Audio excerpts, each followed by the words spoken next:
Daniel Chen stood at the kitchen window of his Montana farmhouse, watching the empty driveway for the third time that morning.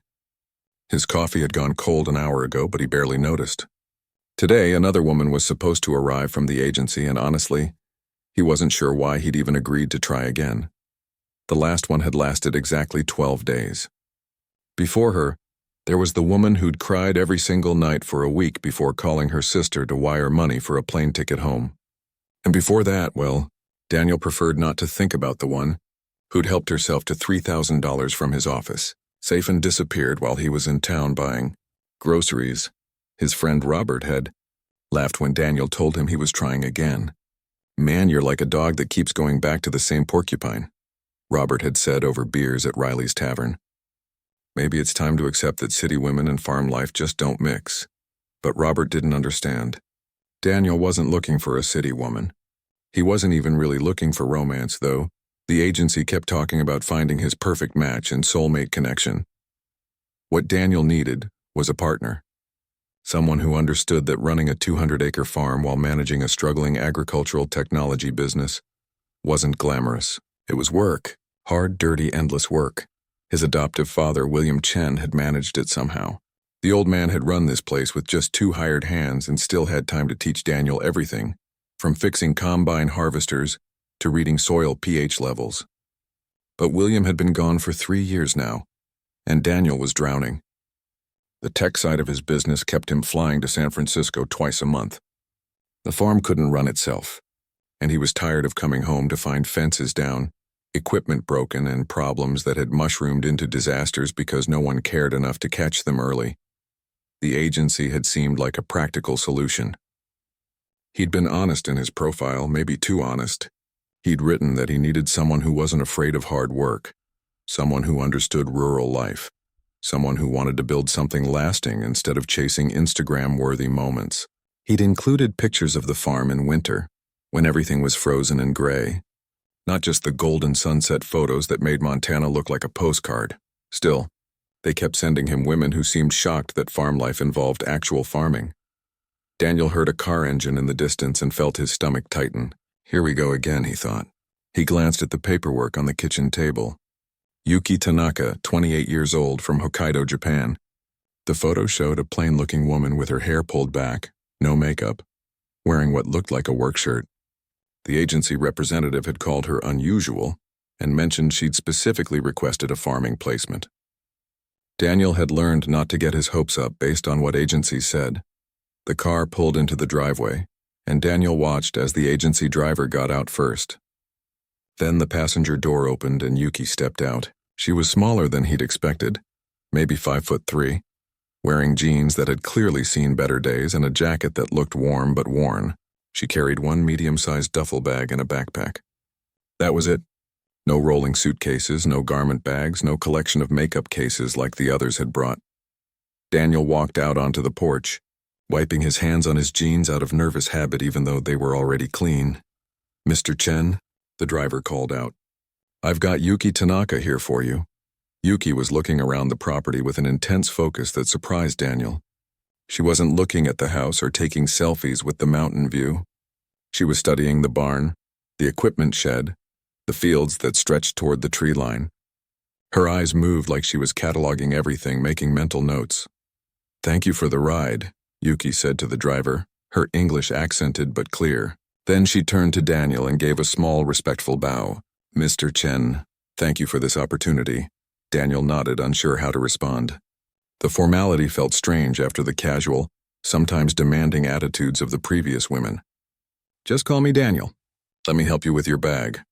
"I can carry it," Yuki said quickly, adjusting the straps. "It's not heavy." "Where is the barn?" "I would like to see it first, if that's okay." Daniel blinked. "The barn? Don't you want to see the house?" "Your room?" "I will see those later," Yuki said with a calm certainty. "But I want to understand the farm. The barn tells me what I need to know." The driver shot Daniel a look that clearly said good luck with this one before getting back in his car and heading down the long driveway toward the main road. Daniel stood there for a moment, completely thrown off balance. Every other woman had wanted to see the bathroom first, or asked about the Wi-Fi password, or complained about how far from town they were. Yuki was waiting patiently, her eyes already drifting back toward the barn like she was eager to get moving. "All right," Daniel said finally. "The barn's this way." They walked across the yard together, Yuki's boots crunching on the gravel. Daniel noticed they were good boots, worn but well-maintained, the kind that actually got used for work.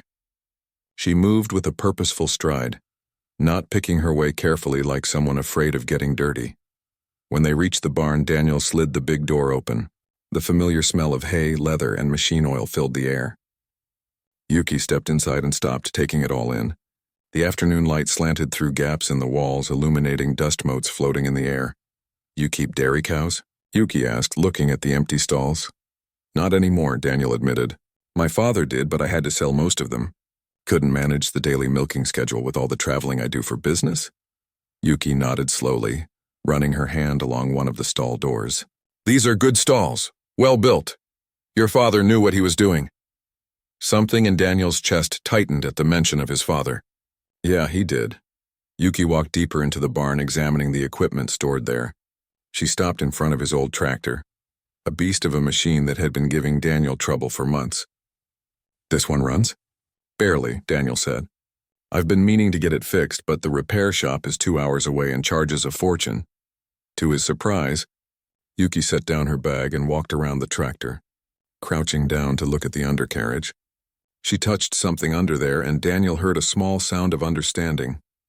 "The fuel line connection is loose, and I think your air filter needs replacing.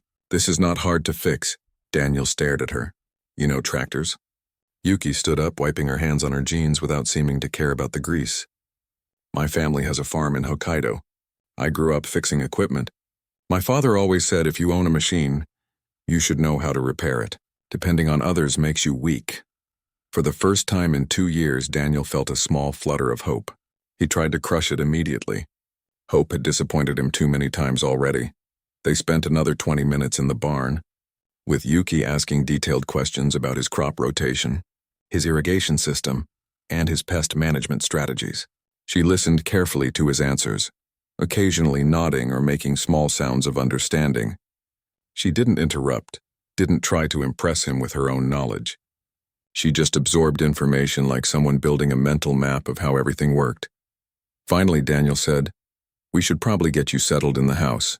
You must be tired from traveling." "Yes," Yuki agreed. "That would be good." He showed her to the guest room he'd prepared. It was simple but clean, with a window overlooking the north fields. Yuki set her bag on the bed and looked around with what seemed like satisfaction. "This is nice," she said. "More than I need." "There's a bathroom across the hall," Daniel said. "The lock works. And I want to be clear about something. This arrangement, whatever it is, you get your own space, your own privacy. No expectations or pressure about anything." "Okay," Yuki met his eyes directly. "Thank you. That is good to know. I prefer to be clear about things too. I am here to work and help with the farm. The agency explained you need a partner for this, not for romance. That is what I want also." Daniel felt relief wash over him. Finally, someone who understood. "Good, that's good. We're on the same page then." "Same page," Yuki repeated like she was testing out the expression. "Yes, we are on the same page." That evening, Daniel made a simple dinner of pasta and salad. He wasn't much of a cook, but he could manage the basics.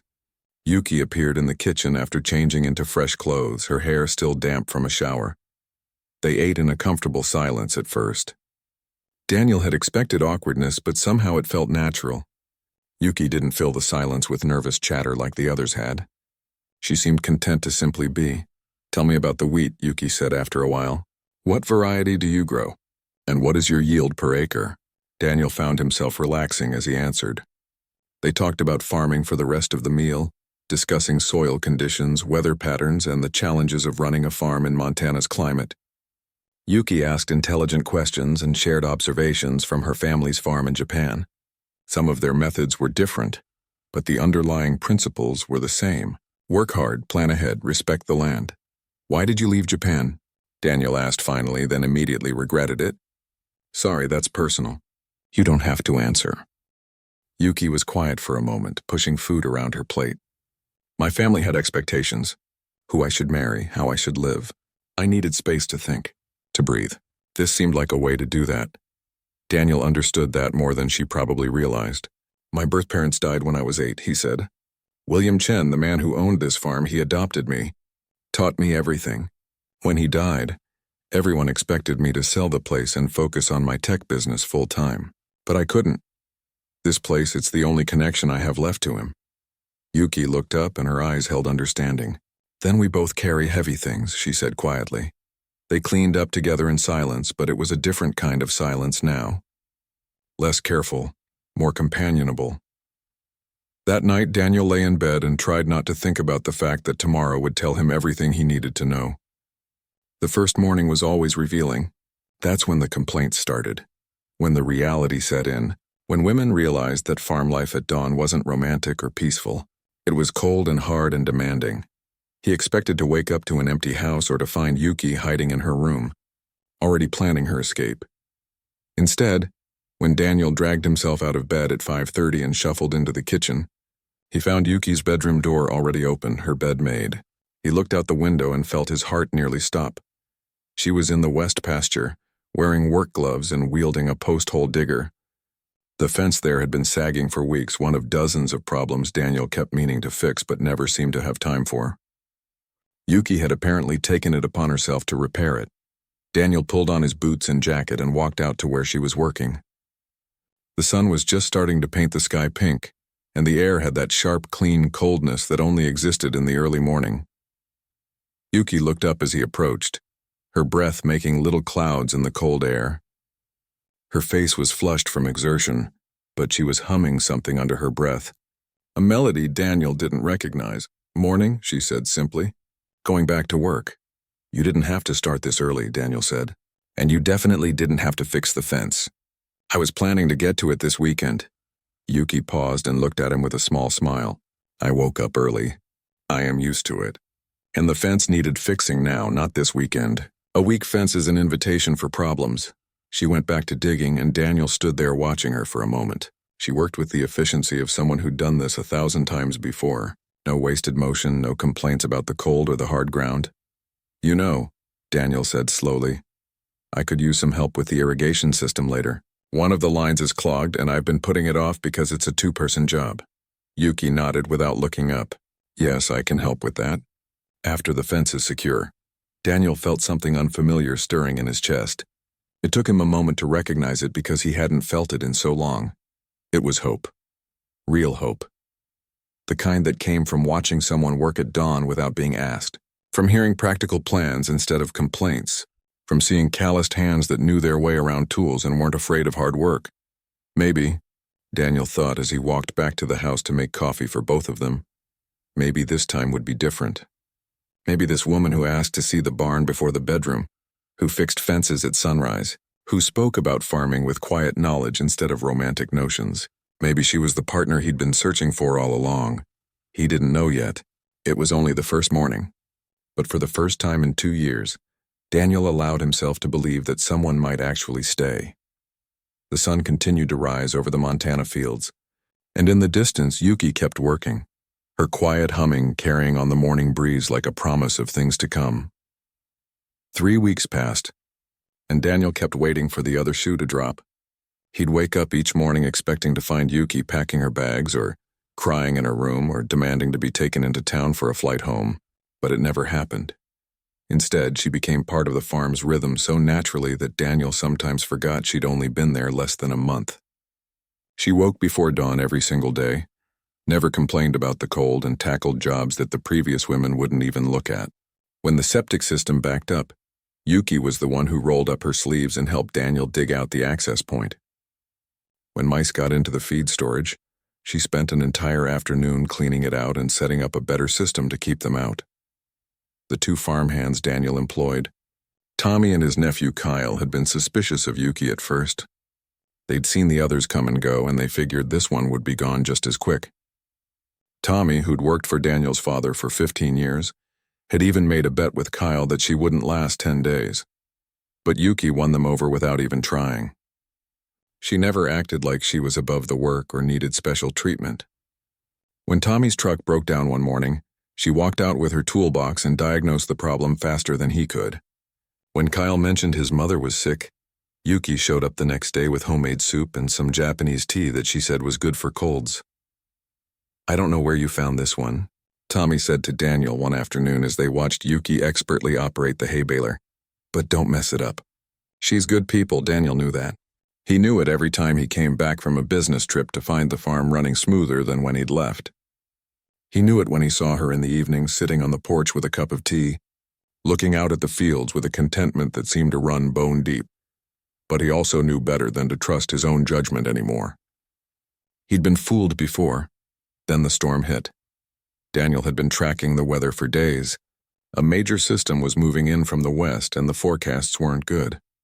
Heavy rain, possible flooding, winds strong enough to damage buildings and equipment. He'd been preparing as best he could, but the timing couldn't have been worse. He had an emergency meeting in San Francisco with investors who were threatening to pull out of his agricultural technology startup. If he didn't show up, 3 years of work could collapse overnight. "I have to go," Daniel told Yuki and Tommy the evening before his flight. "I know the timing is terrible, but I don't have a choice. Tommy, you've handled storms before. Just do your best to secure everything and keep the livestock safe." Tommy nodded, but Daniel could see the worry in the older man's eyes. This wasn't going to be an ordinary storm. Yuki had been quiet during the discussion, listening carefully. "When does the storm arrive?" she asked. "Tomorrow night, probably around midnight," Daniel said. "I'll be back the day after as soon as I can get a flight out." "That's cutting it close," Tommy muttered. Daniel couldn't argue with that. He packed that night with a knot of anxiety in his stomach. Every instinct told him to stay, but he'd already rescheduled this meeting twice. If he canceled again, the investors would walk and his company would die.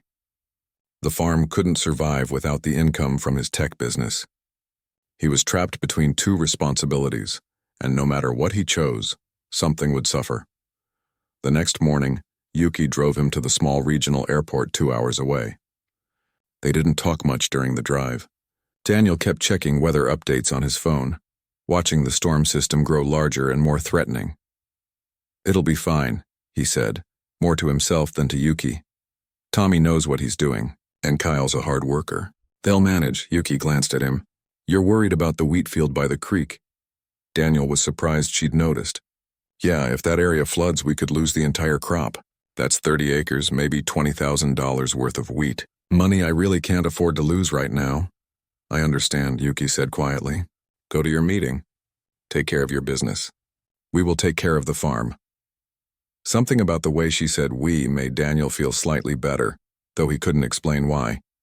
At the airport, Yuki surprised him by touching his arm briefly. "Your father built something strong here. It will survive one storm. Don't worry too much." Then she was gone, driving back toward the farm while Daniel boarded a plane that felt like it was taking him in the wrong direction. The meeting in San Francisco was brutal. The investors grilled him for 3 hours, picking apart every projection and questioning every decision. By the time Daniel escaped, it was nearly midnight, and the storm had already hit Montana. He tried calling the farm, but the lines were down. He tried Tommy's cell phone, then Kyle's. Nothing. He spent the night in his hotel room staring at weather updates and getting no information about his specific property. The storm was worse than predicted. Winds over 60 miles per hour, rain measured in inches per hour, not per day, flooding across the region. Daniel caught the earliest flight he could the next morning, but delays meant he didn't land until late afternoon. He rented a car and drove toward the farm with his hands white-knuckled on the steering wheel, preparing himself for the worst. The main road had flooding in several spots. He passed 2 farms where barns had partially collapsed. One property had a tractor overturned in a ditch. The destruction got worse the closer he got to home. When he finally turned onto his long driveway, Daniel's heart was pounding so hard he felt dizzy. Then he saw the farm, and he couldn't believe what he was looking at. The buildings were intact. The fences were standing. The equipment was secured. And in the field that he'd been most worried about, the one by the creek where water should have wiped out his entire wheat crop, someone had dug an elaborate system of drainage channels that directed the water away from the crops and into a natural runoff area. Daniel parked and got out of the car, turning in a slow circle. The neighboring properties had been devastated. His farm looked like the storm had barely touched it. Tommy came walking up from the barn, muddy and exhausted but grinning. "Welcome back, boss." "How?" Daniel managed to say. How is everything okay? Don't look at me, Tommy said. This was all her. Yuki appeared from behind the equipment shed, looking like she'd been through a war. Her clothes were covered in mud, her hair was plastered to her head, and she had a cut on her cheek that had been bandaged with what looked like duct tape. But she was walking steadily, carrying a shovel over her shoulder. "You're back," she said when she saw Daniel. "Good, how was your meeting?" Daniel felt like he'd stepped into an alternate reality. "My meeting? Yuki, what happened here? How did you do all this?" Yuki set down the shovel and wiped her hands on her jeans, which just spread the mud around. The storm came fast. Faster than the forecast said. We had maybe 2 hours to prepare instead of 5 or 6. Tommy picked up the story. She had it all planned out. Sent Kyle to secure the livestock and reinforce the barn doors. Had me moving equipment to high ground. And she went to work on that drainage system you saw. In the dark, Kyle added, appearing from the barn. In the rain, with wind trying to knock her down every 5 minutes. We told her to come inside, that it wasn't safe, but she just kept working. Yuki shrugged like it was nothing. In Hokkaido, we get storms like this. My father taught me how to read water, how to see where it wants to go and help it go there instead of fighting it. The field by the creek, the land has a natural slope. I just made channels to use that slope. It's not complicated. She worked through the entire night, Tommy said, and there was respect in his voice that Daniel had rarely heard. When the power went out and we lost the lights, she kept going with just a flashlight. When a tree branch hit her in the face, she barely stopped to wipe the blood before getting back to work. Daniel looked at the cut on Yuki's cheek and felt something twist in his chest. You could have been killed. But I wasn't, Yuki said simply. And the wheat is safe. The barn is safe. The animals are safe. That's what matters. She started walking toward the house, and Daniel noticed she was limping slightly. Yuki, wait. Are you hurt? Just tired, she said without turning around. I need to clean up and rest. Then we should check all the fences. Sometimes damage doesn't show up right away. Daniel watched her disappear into the house, and he realized his hands were shaking. Not from fear or stress, but from something else entirely. This woman, who'd been here less than a month, had saved his farm. She'd worked through a dangerous storm, risked her own safety, and never once complained or asked for anything in return. She's special, that one, Tommy said quietly. My wife wants to invite her over for dinner this weekend. Says any woman who works that hard deserves a good meal and some company. Yeah, Daniel said, still staring at the house. Yeah, she is. Over the next few days, Daniel kept trying to thank Yuki properly. He offered to take her into town for a nice dinner. She said she preferred eating at home. He tried to give her a bonus payment. She refused, saying she was just doing her job. He bought her expensive new work gloves to replace the ones that had been destroyed during the storm. She thanked him politely, but kept using her old backup pair instead. Finally, one evening, he found her in the garden she'd started behind the house. She was on her knees, carefully transplanting seedlings in the fading light. Yuki, Daniel said, I need you to let me do something to thank you for what you did during the storm. She sat back on her heels and looked up at him. Why? The question caught him off guard. Because you saved this place. Because you worked yourself nearly to exhaustion. Because I owe you more than I can ever repay. Yuki shook her head. You don't owe me anything. This is my home now, too. When your home is in danger, you protect it. That's all I did. But I want to give you something, Daniel insisted. What do you need? What do you want? Yuki thought for a moment. Better seeds for the garden. And maybe some tools for working on the tractor engine. The wrench set in the barn is missing some sizes. Daniel felt a laugh escape despite himself. You just want work stuff? Nothing for yourself? That is for myself, Yuki said, looking genuinely confused. I like gardening. I like fixing engines. These things make me happy. She went back to her seedlings, and Daniel stood there feeling like he was starting to understand something important about this woman. She didn't want gifts or grand gestures. She wanted to build something real, something lasting, and she found satisfaction in the work itself, not in being rewarded for it. That night, lying in bed, Daniel admitted something to himself that he'd been avoiding for days. He was starting to depend on Yuki. More than that, he was starting to care about her in a way that went beyond gratitude or respect. He liked the quiet companionship of their evening meals. He liked the way she hummed while she worked. He liked coming home to find her reading in the living room, so focused on her book that she didn't notice him at first. It scared him. because every other time he'd started to feel something for the women who'd come to the farm, they'd left. And losing Yuki would hurt in a way the others hadn't. He was still wrestling with these thoughts when everything changed. 3 days after the storm, Daniel was in town picking up supplies when he ran into someone he'd hoped never to see again.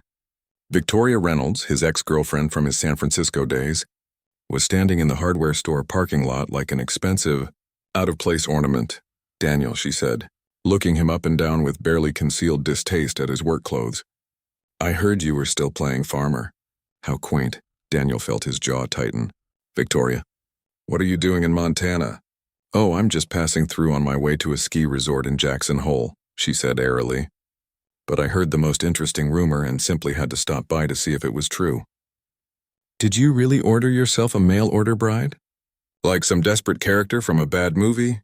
Daniel felt heat creeping up his neck. "That's not exactly how it works, and it's none of your business." Victoria's smile was sharp and mean. "Oh, but it is my business. I've been telling everyone back in San Francisco about how you threw away a real future to play in the dirt. And now you're so desperate for company that you have to import women from other countries? It's sad, Daniel. Really, truly sad. Are we done here?" Daniel asked coldly. "Not quite," Victoria said. "I want to meet her. This woman who was willing to settle for you and this depressing little life. I want to see what kind of person would make that choice." "Absolutely not." "Come on, Daniel. Don't be rude. I'm curious.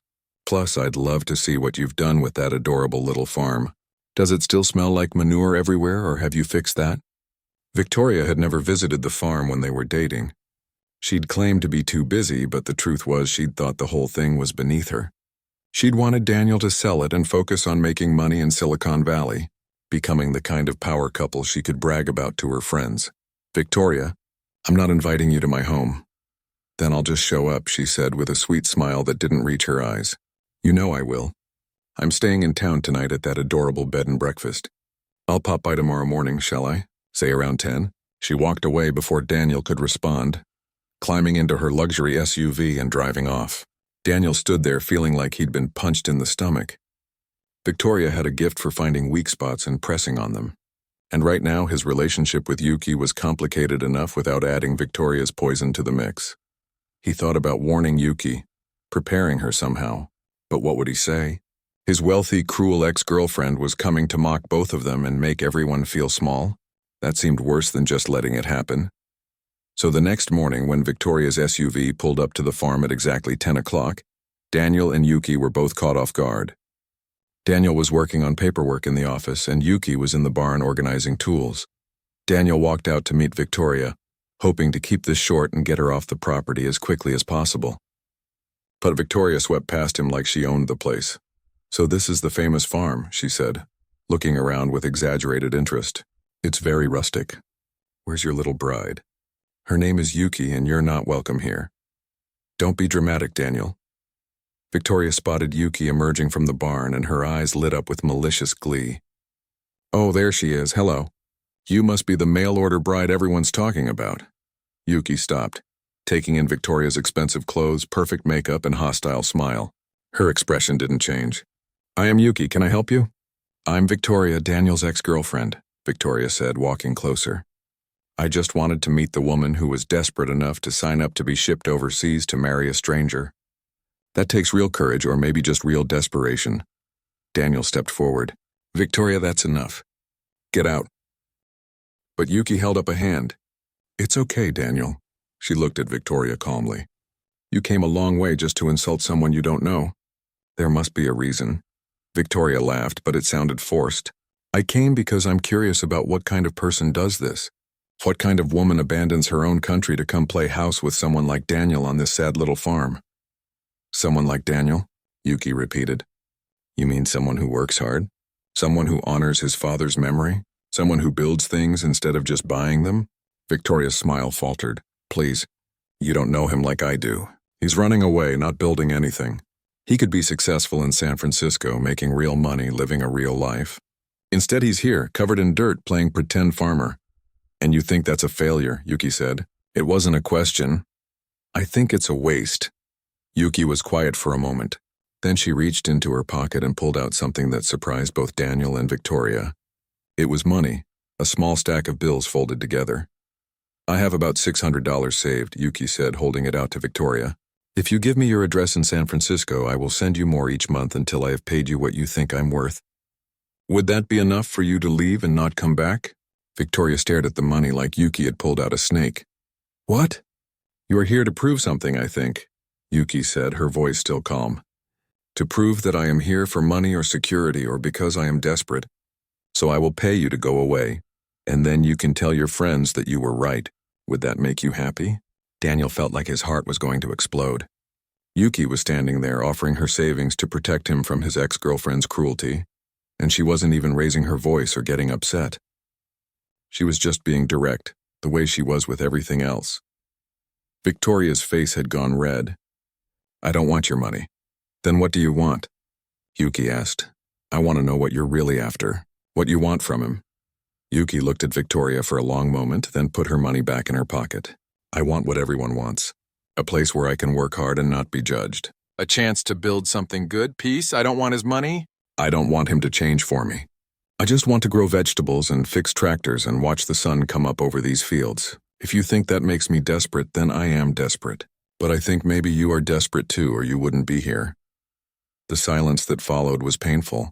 Victoria opened her mouth, then closed it. For once in her life, she seemed to have nothing to say. Finally, she turned to Daniel. You know what? You deserve each other. You and your little farm wife can have your simple little life. I hope you're happy. She walked back to her SUV, got in, and drove away fast enough to spray gravel. Daniel stood there shaking with anger and something else he couldn't quite name. Yuki watched the dust settle, then turned back toward the barn. Yuki, wait, Daniel called. I'm so sorry. I should have warned you she might show up. I should have.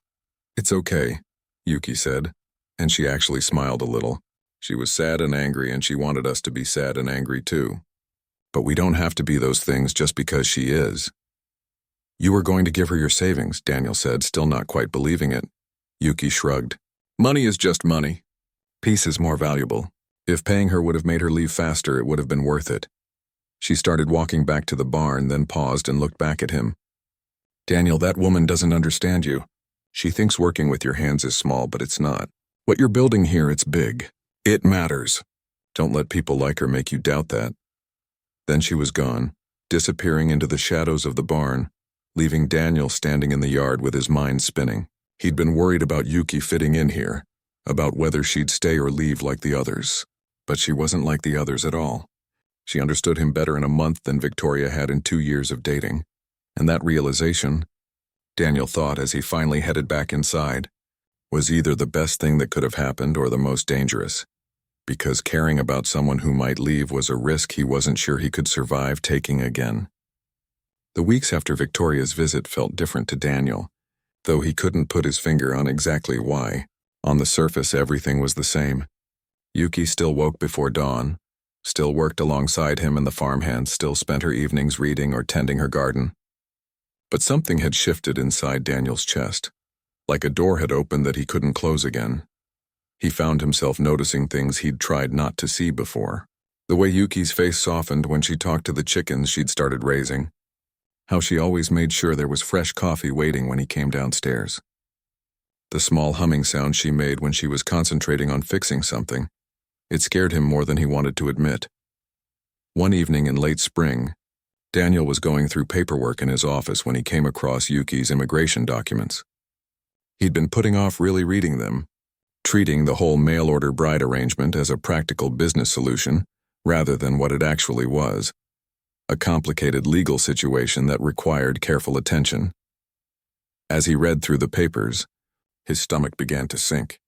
The conditional visa Yuki had been granted was more restrictive than he'd realized.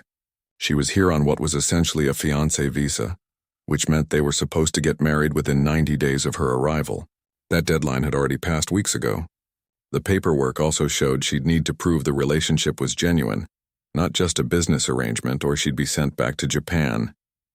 Daniel felt cold sweat on the back of his neck. How had he let this slip? He'd been so focused on the farm, on keeping his business afloat, on just getting through each day that he'd ignored the one thing that could ruin everything. He was still staring at the papers when Yuki knocked on the open door frame. Daniel? Are you okay? You look sick. He looked up at her and the words just came out. When was the last time you checked in with immigration? Yuki's face went very still. Why? Because according to these papers, you're supposed to have regular check-ins. And we're supposed to be married by now, or at least have filed the right forms to extend your stay. Have you done any of that? The silence stretched between them like a wire pulled tight. No, Yuki finally said. I have not done those things. Why not? Daniel stood up, anxiety making his voice sharper than he intended. Yuki, they could deport you. Do you understand that? I understand. Then why didn't you say something? Why didn't you remind me? Yuki looked down at her hands. Because I did not want to pressure you. This arrangement, it was supposed to be for work, not for real marriage. I thought maybe if we ignored it, the problem would go away. I know that was foolish. Daniel ran his hands through his hair, feeling panic rising in his chest. We need to fix this now. I'll call the agency, see what options we have. Maybe we can— Daniel. Yuki's voice was quiet but firm. Stop. He looked at her and something in her expression made his panic pause. I need to tell you something, Yuki said. Something I should have told you before, but I was afraid. Can we sit? They moved to the living room and Daniel felt like he was walking to his own execution. Whatever Yuki was about to say, he knew it was going to change everything. Yuki sat on the edge of the couch, her hands folded in her lap. She didn't look at him as she started speaking. In Japan, I was engaged to be married. His name was Kenji. He grew up on the farm next to my family's land. We knew each other our whole lives. Daniel felt something twist in his chest but stayed quiet. Kenji was kind and hardworking, and he loved farming the way I do. We planned to combine our family's farms to build something bigger together. We were supposed to be married 3 years ago. Yuki's voice was steady, but Daniel could hear the pain underneath. 1 month before the wedding, Kenji was killed in an accident. A tractor overturned on him while he was working alone in a field. Yuki, I'm so sorry. She shook her head slightly, still not looking at him. His family blamed me. They said I distracted him, that he was rushing to finish work so he could spend time with me. My own family said I needed to move on quickly, find another husband, stop being selfish with my grief. Everyone had opinions about what I should do, how I should feel, who I should become. Yuki finally looked up and her eyes were dry but haunted. I felt like I was drowning. Every day someone would introduce me to a suitable man or tell me I was wasting my life mourning someone who was gone. They didn't understand that I wasn't mourning just Kenji. I was mourning the life we were supposed to have, the farm we were going to build, the partnership we'd planned. I was mourning who I was supposed to be. Daniel wanted to reach out to her but didn't know if he should. So I ran away. Yuki continued. I found the agency and I told them I needed to go somewhere far away where no one knew me or had expectations. I told them I wanted to work on a farm, nothing else. I did not come here looking for love or even marriage. I came here to escape. And now? Daniel asked quietly. Yuki was silent for a long moment. Now I don't know what I'm doing. I thought I could keep my heart closed, just work and be useful and not feel anything complicated. But this place, it became home. You became— She trailed off, shaking her head. I'm sorry. This is not fair to you. What's not fair to me? I'm broken, Daniel. I lost someone I loved, and I don't know if I can do that again. Be that vulnerable again. Risk that much pain again. You deserve someone who can give you everything, not someone who is still carrying ghosts. Daniel sat back, trying to process everything she'd said. His mind was spinning with questions, fears, and feelings he'd been trying to ignore for weeks. Can I tell you something? He finally said. About my father? Yuki looked at him, waiting. William Chen wasn't just my adoptive father. He saved my life. After my birth parents died, I was so angry. I got kicked out of 3 foster homes in 2 years. I broke things, started fights, refused to follow any rules. Then they placed me with William, and I figured this old farmer wouldn't last a week with me. Daniel smiled at the memory. First day on his farm, I deliberately broke a tool, just to see what he'd do. You know what he did? He handed me the pieces and said, okay, now you know how to break it. Tomorrow you'll learn how to fix it. He never got angry, never gave up on me. He just kept teaching me, showing me that I could build things instead of destroying them. He sounds like a good man, Yuki said softly. He was, and when he died, I felt like I'd failed him. The farm was struggling. My tech business was demanding all my time, and I couldn't figure out how to honor his memory while also surviving in the real world. That's why I contacted the agency. I thought I could find someone to help me keep this place running, to preserve what he built. Daniel looked at Yuki directly. But here's the thing. I'm broken too. I'm carrying my own ghosts, and maybe that's okay. Maybe broken people can still build something good together. Yuki's eyes were shining with unshed tears. But what if I can't give you what you need? What if I can't be what you deserve? What if you stop deciding for me what I deserve? Daniel said more gently. What if we just be honest about where we are right now? And where are we? Daniel took a breath. I care about you. More than I planned to, more than I'm comfortable with. When you worked through that storm, all I could think about was what if something happened to you? When Victoria was cruel to you, I wanted to throw her off the property. When I see you in the garden every evening, I feel peaceful in a way I haven't felt since my father died. Yuki was crying now, silent tears running down her cheeks. I'm not asking you to marry me for real, Daniel continued. I'm not asking you to promise me anything you're not ready to give. I'm just asking you to be honest with me about what you want. Not what you think you should want, not what would make things easier, but what you actually want. Yuki wiped her face with the back of her hand. I want to stay. I want this to be my home. I want to wake up every morning and work beside you and fall asleep knowing I'm where I'm supposed to be. But I'm afraid of what? Of losing this. Of losing you. Of opening my heart again and having it destroyed. I don't know if I'm strong enough to survive that twice. Daniel finally reached out and took her hand.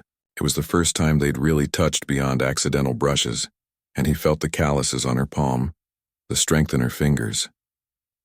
What if we don't think about forever right now? He said. What if we just think about tomorrow and the day after that, one day at a time? But the immigration problem, we'll figure it out.